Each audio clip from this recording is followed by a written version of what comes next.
Who's had a good 2024 already? No one. Just one person. 2, 3. Yeah, there we go. So hands are up. Have we stepped into a hand-raising church or a non-hand raising church? You know, all the hand raisers are like, yeah, that's me. All the non-hand raisers are like, yep, that's me. I do that. Yep. You know, it's a great time when we come around a new year to reflect on our previous year, isn't it? And often people come up with their New Year's resolutions on what they're going to do differently to what happened last year. I personally don't do New Year's resolutions because I just think I just need to have a New Day's resolution every day. It needs to be a daily thing that I'm working on, and you know, like years just don't turn out the way you think they're going to be. So I think, what's the point of making a plan for something that I've got no control over? Let me just take each day as it comes. And yeah, I've got future plans, but you know, a New Year's resolution just isn't my thing. But years just seem to fly by. I mean, where does time go? We just fill time, don't we? We fill it with stuff. We fill it with things that we do. You talk to someone, and the first thing is that most of us say is just how busy we've been. Like, life's just busy. I was talking to Jason and Belinda this morning. They just celebrated 3 years being married. And I'm like, 3 years already, guys? Seriously? It seems like 9 months ago that we're down at Fisheries and you're getting married. Like, 3 years ago, where's that time gone? And we just seem to just cram as much stuff into our days, into our weeks, into our years as we can physically handle. Well, I know I do. And I went, years just seem to be going by faster and faster and faster as you get older. I don't like that. Exactly. That's what I'm concerned about, right? Have another birthday. I'm like, God, no, why? Why are you doing this to me? I keep getting older, I get younger.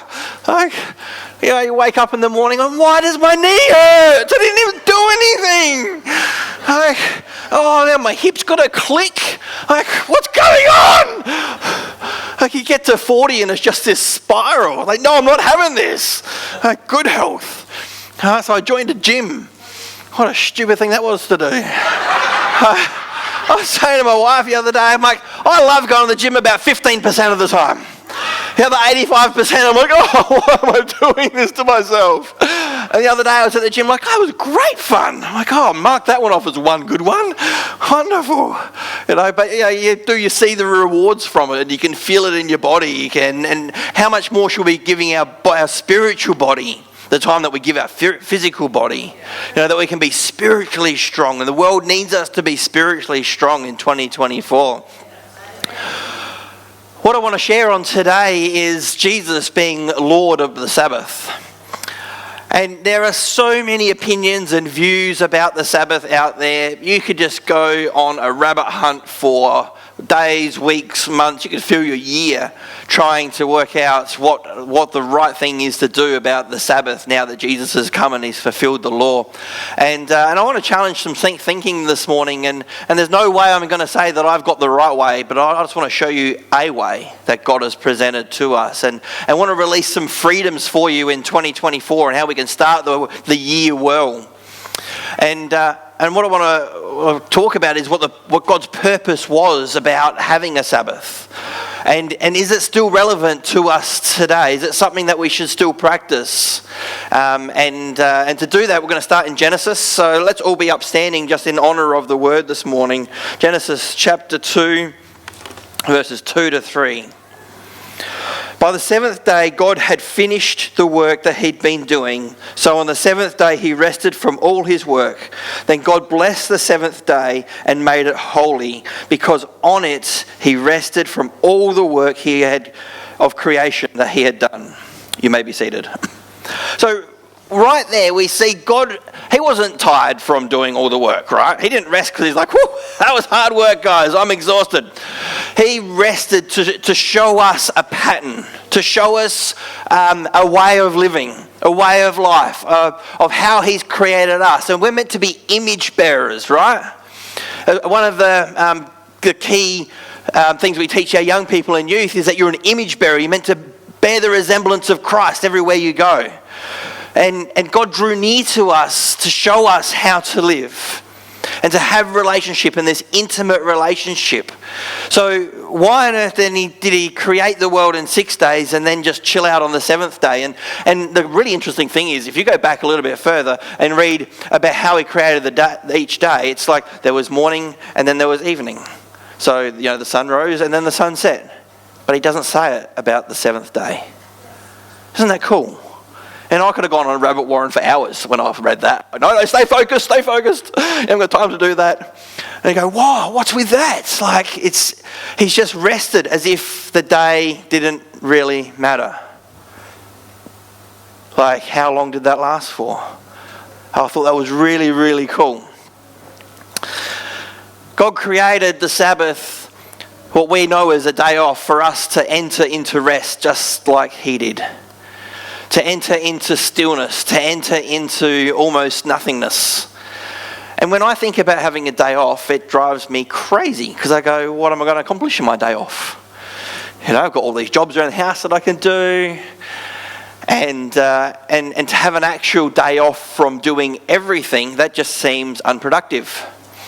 And if anyone's a workaholic, he would just go, that's just stupidity and I'm not having a day off, and why would you even do that, because we can get so much more done working 7 days than what we can in working 6. However, that's not the reason why we have a day off. It's not about productivity, and we'll get to that in a minute. From the beginning, God intended his people to rest in him. It wasn't necessarily about resting from all your work. While we did rest from all our work, it brought us to a place where God said, no, I need you to stop and just rest in me. And realize that I'm on the throne. That you're not running everything, I am. And it's a great place for us to keep coming back to. That place, and daily we should do that. We should wake up each morning and going, even though I've got all these tasks ahead of me, Jesus, you're on the throne. I recognise that you're on the throne. Start our day as if it's a Sabbath. Start our day knowing that, Jesus, you're on the throne, you're in control of everything, and now what I'm going to walk into and accomplish today is going to be because you're seated on the throne. I know you've got everything in control, and you're going to work out all things for good for those who love him. We can declare those things over our lives. In early times in Scripture, we see the Israelites, they spent 400 years serving as slaves because they lost all they were meant to be with God, their relationship, who they were meant to be, what they were meant to represent to the world. They got taken into captivity because of the disobedience. And in that, they then become slaves working 7 days a week, 365 days a year. They were no longer seen as people, but seen as machines. Doesn't that sound sad? And yet, we can relate to that. If we just keep working and working and working, are we actually being the people God created us to be? Or are we just turning into working machines that we just don't stop?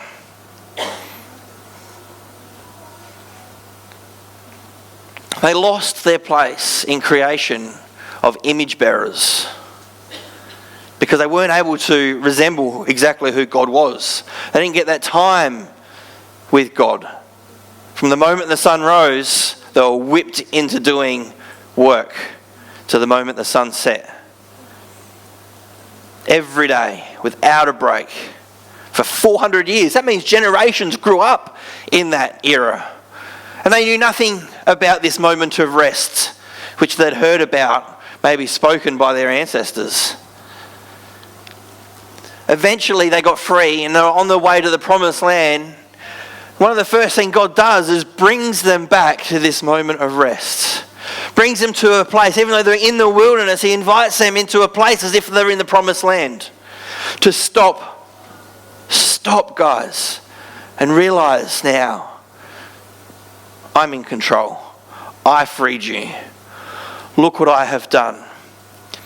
And in the wilderness, they missed out on going into the promised land because of, again, their unbelief and what God was going to do. And God provided for them with manna, which was like little bits of bread or wafer, and quail, birds that would just fall from the sky, and that fed them. for years in the wilderness. For 40 years they spent in the wilderness with God feeding them.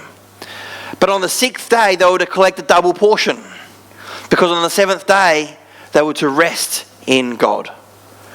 And if any other day they collected more than what they were going to consume, it turned into grossness, and maggots came and devoured it, and it stank. And so they learnt really, really quickly that they only took on that day what they needed. But on the 6th day, that didn't happen, because God was on the throne, because their God was looking after them, because they realised who their God was. Was that a miracle? Sounds like a miracle, doesn't it? So every 7 day they're walking in miracles. Oh, just the fact that what they collected yesterday was still as fresh as the day they collected it, and they were still able to consume it. God was pointing this whole time towards a future rest. And then he goes on and gets the Israelites to have this Sabbath day, and then start having these festivals every 7 years that they would practice. Each of these festivals, there were 7 festivals that they would practice, each of them pointing to this ultimate rest in God. So there's something there. If God's so, in Scripture, teaching his people about this rest and creating these festivals for them and pointing them towards rest, there's something there, isn't there? There's something there that we need to grasp hold of, that we need to understand, that is possibly relevant for us today. Each 7 years, the Israelites had to free their slaves, they had to forgive any debts, and let the land rest for a year, for a whole year. They weren't allowed to farm it, right? So they had to trust God that in those 6 years, the land would produce enough for a whole year extra that they could live on. Does that sound like faith? Yeah. How would you going, right guys, you've got to just work 6 years and then have a whole year off? I mean, doesn't that sound great? Right? That sounds amazing. But imagine having a whole year off. How much money would you need to save to have a year off? And then what would you go and do in your year off? Oh, that's a whole nother story. We won't go down the rabbit warren. And then every 7 times 7 years, does anyone see a recurring theme here at all? Number 7 keeps coming up, doesn't it? The ultimate jubilee it was called, where anyone that lost their land because of harsh times or whatever, and they had to sell it off, they got it back. Anyone that had to take on debt to help them get through tough times or whatever, that debt was wiped. Right? Everything was restored back to its original every 7 times 7 years. To bring this whole moment of rest back to a fresh beginning, back to that oneness with God. Guys, remember. But what was with all the 7s? Well, glad you asked. In the biblical Hebrew, the number 7 is connected to the idea of fullness or completeness. Isn't that what we all long for? We all long for this fullness and completeness, don't we? And they did back then, and it's something that's inbred into us, that God put into our very DNA, that we long for this fullness and completeness, and we can only find it in Him. And people are out there searching for it all different ways, and the only way we can find it is through Jesus. And instead of turning to Jesus, sometimes we just feel ourselves fighting back endlessly the chaos of just living. And we miss out on experiencing this rest that God intended for us. Even as Christians, we do it. I've been guilty of it. And most people I speak to have been guilty of it. I asked lots of people before putting this message together, since last year when God put it on my heart, just what's holding you back? I'm just so busy. I'm busy. It's just a busy time of year. Everything is busy. Let's not start our year off busy. You take a holiday. Who's been on holidays just recently? Over Christmas? Who feels like they need a holiday from their holiday? Man, that's what my holidays used to always be like. Last year we took this holiday. We literally just booked some accommodation. No family, no friends, in sight, anywhere. And we just rocked up with no plan for a whole week. And we had a holiday. It was amazing. I came back from that going, I can take on the world. Come on, this is fantastic. We had a moment of rest. Like, man, I've been living for over 40 years and I have not experienced a holiday like that before. What have I been doing wrong? It took me that long. Don't let it take you that long. Young people learn. Right? The Sabbath, all the festivals and feasts that the Israelites put on to remember the year of Jubilee, all pointed towards this future rest and hope in God. And then as time went on, Israelites found themselves again in chaos and disorder. And at this moment, Jesus appears. I'd been living for a little while, but this is when all of a sudden things start to change. One Sabbath day, Jesus in his hometown, he reads aloud in the synagogue from the scroll of Isaiah in chapter 61. The reference was from Luke chapter 4, verse 18 to 19. But I want us to read Isaiah 61, because who can recite Isaiah 61? Anyone? Yeah, because you got it in front of you. Kerry's got it in front of her, so yeah, I can recite that. I almost fell for that then too. His audience that he was speaking to, there's a fair chance that they could have recited the whole book of Isaiah, right? So Jesus has only said the beginning of it.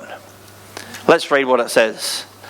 Jesus gets up and this is what he says. The Spirit of the Sovereign Lord is on me, because the Lord has anointed me, being Jesus, to proclaim good news to the poor. This is a prophecy that the prophet Isaiah said years and years and years before, right? Hundreds of years before Jesus.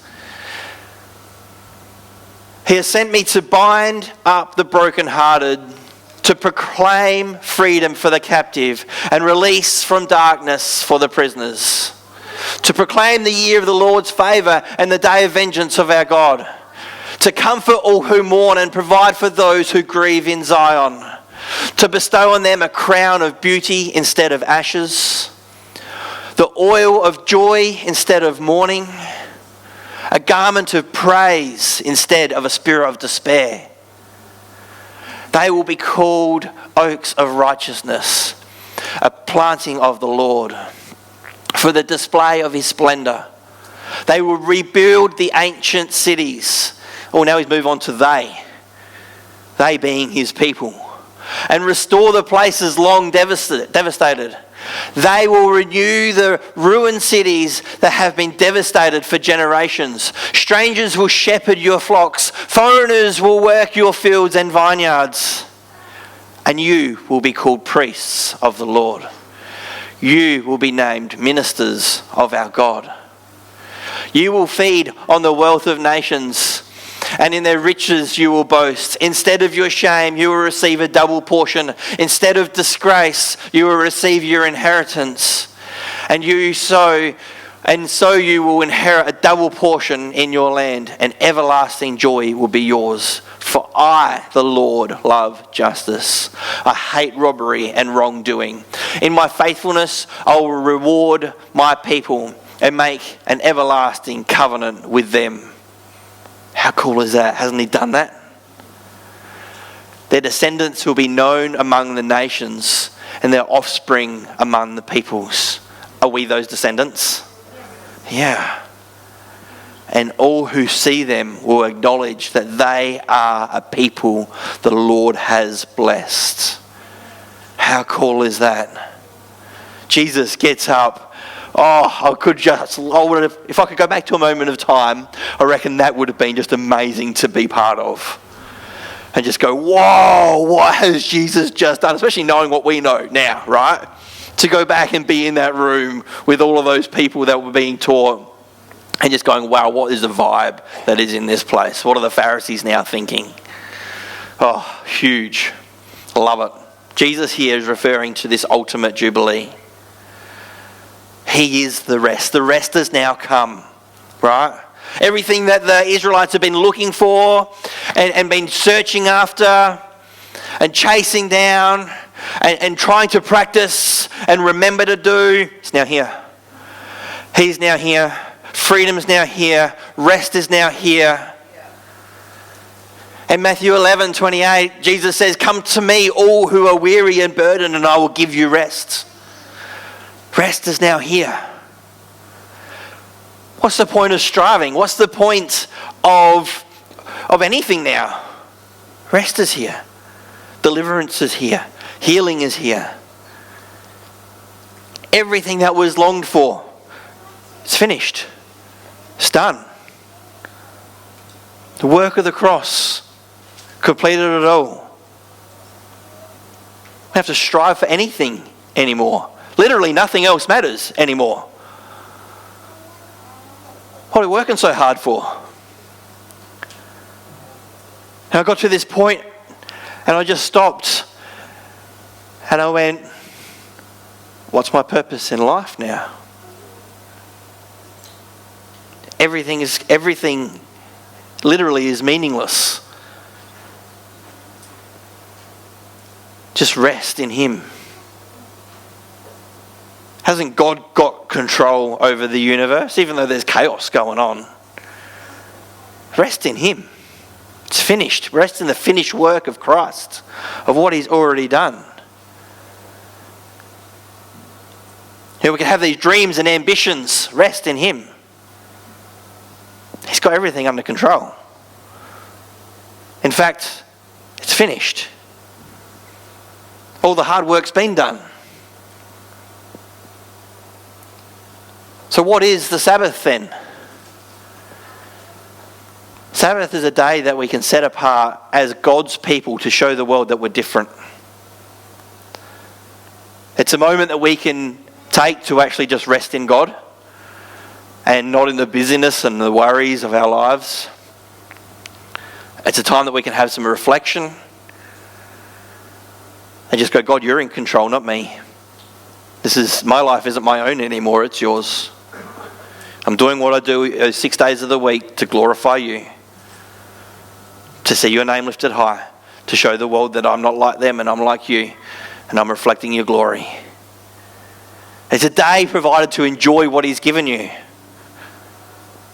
to go and do the things that you enjoy, but while you're enjoying them, the whole time reflecting that He's given this to you. This is all about Him. These are good gifts that you've got. Who loves going to the beach? I love going to the beach. Some of my favourite places. I really don't like winter and all this rain. I still went to the beach yesterday amongst the rain, just because I love the beach so much. But I get down there and I just go, God, how cool is this? And take those moments of reflection, pick up some sand and let it fall through your hand, and then remember the scriptures that talks about the grains of sand. Contemplate, remember, enjoy the good things. Who likes a good steak? Sorry, vegans. I love a good steak. I cooked this steak last night. Last night? It was last night, wasn't it? Oh, mouth-watering, tender, beautiful crust. Oh, God provided that for us. And in that moment, I just went, God, you're so good. You're so good. While it was cooking, I could smell the aromas coming off and go, oh, you're so good, God. I stopped and I just took that time to reflect on Him. We're allowed to enjoy things. The whole purpose of us enjoying stuff isn't for our gratification. It's for intimate relationship with our Father. He's like, I've given you this stuff. I want you to enjoy it, but I want to be part of your enjoyment. The seventh day rest, the daily rest that we're actually meant to have every day in Jesus is for us to be thankful for the things that God's given us, to enjoy the things God's given us, and to reflect His goodness to the world. We can't reflect His goodness to the world if we're all moping around hating our lives, can we? No. Or if we're rushed off our feet trying to get from one task to the next task to the next task, not even remembering what was on our list that we had to do, or not even remembering yesterday, and someone says to you, oh, what did you get up to yesterday? Man, I can't remember, so long ago, don't even talk to me about yesterday. Today's another day, or I've got tasks to do. That doesn't reflect God's goodness to the world, does it? We need to be those people that can stop. For however long that is to you, stop, take that moment, reflect God's glory, reflect His goodness. The great thing about coming to church on a Sunday is we get together to come together and sing His praises. That's part of it. Sing of his goodness. Declare his goodness. Reaffirm in our hearts who he is to us. And give back to him. There's nothing that we can do. It's the whole thing about stopping helps us actually to remember that we can't earn our salvation. There's nothing that we can do to make him love us anymore. You can work your butt off, but he doesn't love you any more than you taking a day off to enjoy him. His love is the same. You can't get any more of his approval. You've got it all. Everything. You know, it's like the story of the prodigal son who, disappears and comes back. And the son that stayed was like, Dad, you didn't give me anything. You could have had everything. Everything in mine is yours. At any moment you could have had it. Just didn't ask. And if we're so busy constantly going and going and going, we forget to ask. And we forget to actually enjoy God and enjoy his presence and enjoy those moments and enjoy family and enjoy the things he's given us. We get to tell stories of the good things that God's done. We get to share that with others. If we're so busy, we don't get a chance to share what God's doing. We don't get to be in someone else's life to be able to share with them what God did this week. A moment to stop everything that resembles any form of work. In fact, they went so far that they would focus their 6 days on achieving everything so they could do nothing on their seventh day. Right? So they were fully prepared. Meals were cooked. Everything was prepared. All the jobs around the house were done. And if it wasn't done, didn't matter. Because guess what? They're going to be there tomorrow. What's more important, Jesus being on the throne or us getting that job done? And for some of us, that's a real battle. We go, yeah, but I just don't like that the way it is. Yeah, but Jesus is on the throne. Take the time. Remember where he is? Take the time. Stop. Stop for a moment. Just go, actually, if a horrific accident happened and I wasn't here tomorrow, you guys would all be here next week. Life would go on. Wouldn't it? So let's not get so fixated on what we've got to get done and being busy in 2024 that we miss our moment with God to rejoice in him. He's not going to love you any more for doing it, right? There's literally nothing you get from God extra because you do it. However, you receive this inner peace that just surpasses everything. And as I begin to actually practice more and more of a Sabbath in my own personal life, I'm experiencing a freedom I never knew existed. And I'm experiencing this appreciation that I thought I appreciated what I had. But wow, when you actually take a whole day out of your week just to sit and reflect, and I'm still going to do the things I enjoy, but the whole time I'm doing it, I'm just going, God, thank you for this. I'll catch a fish and I'm like, whoa, look how cool this fish is. I'll take a moment. Not too long because I want to get back and catch another one. But take a moment. Enjoy what God's given us. When Jesus steps in, it's finished. At that moment, the Israelites had to work to earn their salvation. They had to bring moments of offerings and things to atone for their sin. And Jesus steps in. It's finished, guys. It's finished. Can we now sit in this finished work of Christ? There's so much freedom I want you to capture this year as you go into 2024. Because Jesus has fulfilled the law. We don't have to earn anything. We can't earn anything. It is finished. Yeah, the Pharisees, they saw themselves as Lord of the Sabbath. That's why they got so arky at Jesus when Jesus is like, no, man, the Sabbath is mine. I created it. Because they brought in all these rules and regulations for everyone to follow.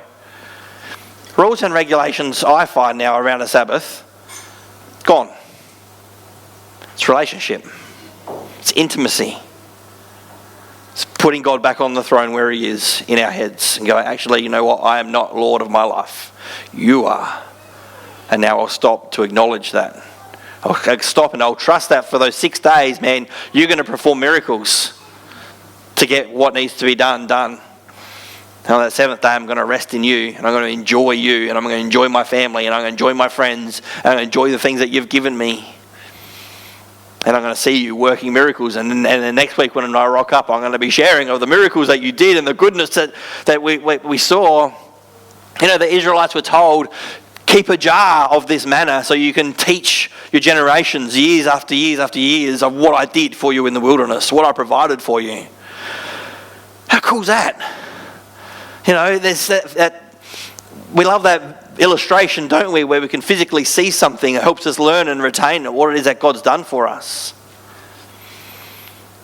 Jesus says in Luke 6, verse 5, the Son of Man is Lord of the Sabbath. Not all your rules, not all your regulations. And just before this moment, the Pharisees are having a go at him because his disciples were picking heads of grain and eating them as they were walking along. Like, hey man, you can't do that. You know, and Jesus goes and heals a guy on the Sabbath and then says, take up your mat and go home, because he's Lord of the Sabbath, remember? But the Pharisees have made a rule that, no, you can't pick up that mat, it's too heavy. That's considered work. You're not allowed to do that. Jesus is like, no, man, you got it wrong. I'm Lord of the Sabbath. Now, pick up your mat and go home, because I know that's your mat, that's your house, you're now healed. Go tell your friends. Go tell your family. Jesus is Lord of the Sabbath. Those rules are gone. The Pharisees that saw themselves as rulers dictating what people did, shattered. Absolutely shattered. Jesus totally transformed this whole meaning of Sabbath. He's like, man, I created it. Oh, doing it with what I please. I'll actually show you why I created it. This is what it's actually all about. And he even goes on to say to the Pharisees, man, if your cow falls into a ditch, you're going to go down and rescue it. So even you guys do that. And you guys made the rule that you're not allowed to do it. How much more important is it that we see healings on a Sabbath? Restoration. That guy was restored to his family on the Sabbath. Beautiful. God's about relationship. He's about intimacy. And he wants to be intimate with you and I. That's how he created us from the beginning. That's why the 7th day he rested, to show us, guys, this is our day. This is our time. Jess and I, we have date night every Friday night. Pretty much nothing gets in the way of date night. If we have to, because there's something else on, we'll shift it to another day of the week. But we have date night where it's just me and my wife. We get takeaway and we just have time together. And it is the best. And we hold that firm. I don't think we've ever really missed a date night. And it's like that with the Sabbath. We're getting this revelation that God's like, I created this day. It's just you and me. It's us as a family and God. It's us. We're together in this. It's a sacred day. It's a holy day. It's not a law-based day by any means, right? We don't do this out of law or have to. We do it because we want to, because we enjoy each other's company, because we love each other, because we want to build into our marriage. Same way with this whole 7-day rest. This day of Sabbath, every day we should be waking up going, Jesus, you're Lord of my life. And then having this moment of rest where we just rest in him to make him the priority. That we're building that relationship. Is the Sabbath for today? If I can have the band back up again. Found this really cool. Actually, it was in Peter Scazzero's book. It's a cool quote that I want to read out. It says, the Sabbath teaches us grace because it connects us to the basic truth that nothing we do will earn God's love. As long as we are working hard, using our gifts to serve others, experiencing joy in our work along with the toil, we are always in danger of believing that our actions trigger God's love for us. Only in stopping, really stopping, do we teach our hearts and souls that we are loved apart from what we do. During a day of rest, we have the chance to take a deep breath and look at our lives. God is at work in every minute of our days, yet we seldomly notice. Nothing requires intentional stopping. Noticing requires intentional stopping, and the Sabbath provides that opportunity. On the Sabbath, we can take a moment to see the beauty of a maple leaf, or a fish in my case, created with great care by our loving Creator. Without time to stop, we can't notice God's hand in our lives. We can't practice the thankfulness, step outside our culture's values and explore our deepest longings. Without time to rest, we seriously undermine our ability to experience God's unconditional love and acceptance.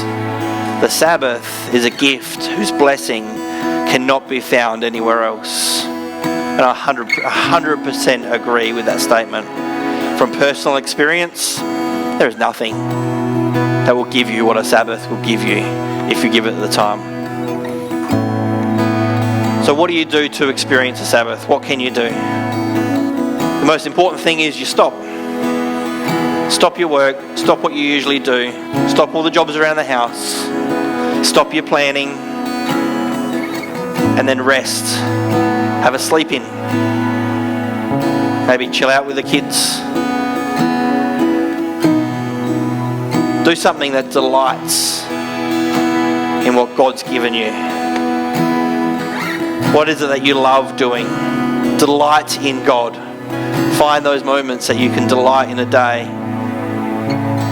And have those moments all throughout your day where you contemplate who God is to you, who Jesus is to you, what Jesus has done. And I encourage you, church, start the day refreshed. Start the year refreshed. Let's do 2024 well. And let's get him on the throne where he is. Let's see him as on the throne all the time. Let's not forget where he is. And let's rest in him as we go about seeing him take our city for his name. Hey? Hallelujah.